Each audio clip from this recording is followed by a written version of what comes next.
So kini ato aning gipasidunggan dili sa ato ang kaugalingon, no, dili ang Ginoo. Unya blessing gid na sa gina sa Ginoo nga sa pangunahon ang Ginoo. Naging proteksyon, naging panalangin. Ingon ang Ginoo diri nga buhatan ninyo kini sa tibuok ninyong kasing-kasing. So imong testimono gani sa una pa ni sa napa mo sa Singapore na nasulod sa imong kasing-kasing. Mo man mga pangandoy ang Ginoo man kun kung sa imong mga pangandoy ihatag gid sa Ginoo sa tamang panahon. Di lang kita mo dali. Kaya naagin panahon. So ingon diri committed to God's blessing, no, and service. Especially kini siya is serbisyo magini. Sinood lang kung walay barber, ang siya madagko is tao. No? Bisag ang president under sa barber. Pag may ng barber, tuyok, hangad. Dahil kay president, kasi may mo kay kung dili siya, ay kayo. So kini siya importante kini sa community. Kay nakoy istorya ni gamay ba nga ako nang lumatis di na ma-perfect pero sa Pastor Philip ba nga na story daw nga sa barber o sa kanang ganing kliyente nga iyon ang barber di kumutuo man ay Ginoo. Yang pastor pag ito nagpagupit yang wali nang ta pa niya kay man ang barber di kumutuo na ay Ginoo. Di ang pastor na hadlo. Kaya magsupapot to niya. Putol. Pag human, magupit sa pastor, hilot na kayo pastor.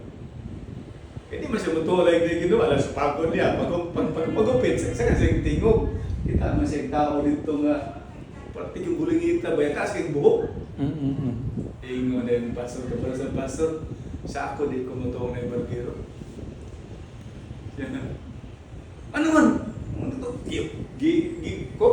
Tapos yung gupit. Sabi ko na pa, barbero ka na ang tatawhan na. Nagupitan na.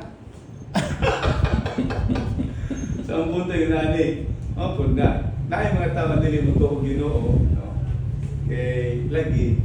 Pero naki Ginoo. Kay kung walay Ginoo dito sa magupitan. No?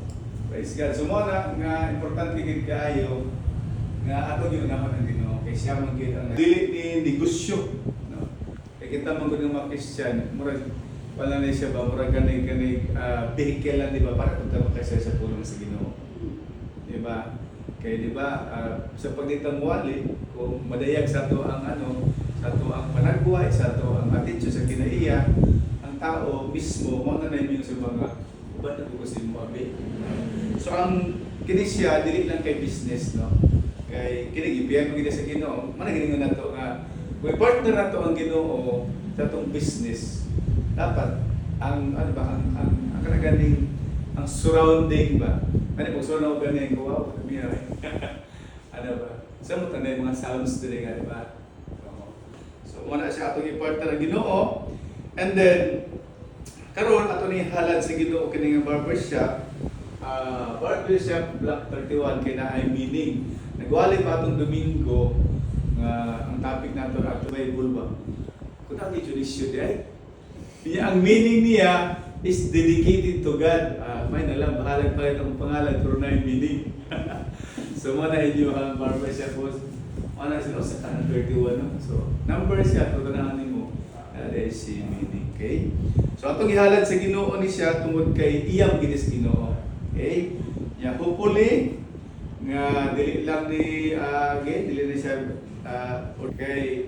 Actually gani si Home, no? Si Home. Okay. Kailangan sigala no. Grabe ang blessing nila gid karon no. Kay aside na fellowship sa iyang mga businesses. Lagi tayo pa nga punta sa mong trabaho tanan diri sa fellowship sa na siya. So hopefully na siya maitabo pa natin mo igsoon kay kita manggod lang ni siya vehicle lang ni para lang punta nga makadala po ka lang mga gusto. Okay?